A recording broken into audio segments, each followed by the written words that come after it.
بسم الله الرحمن الرحيم.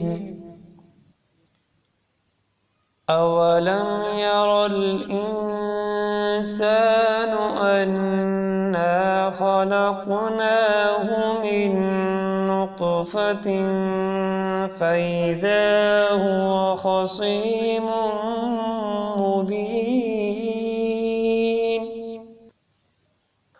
وضرب لنا مثلا ونسي خلقه قال من يحيي العظام وهي رميم قل يحييها الذي أنشأها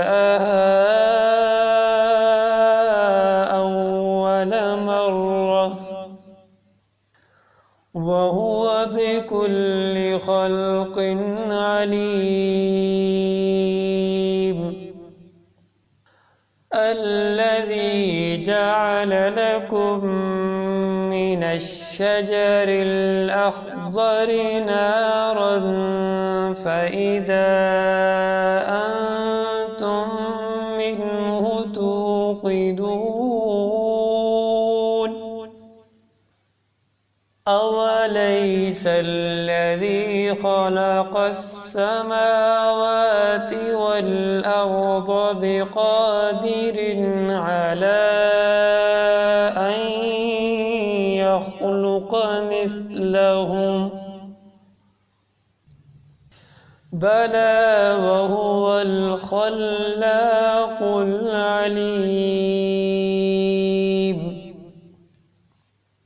إنما أمره إذا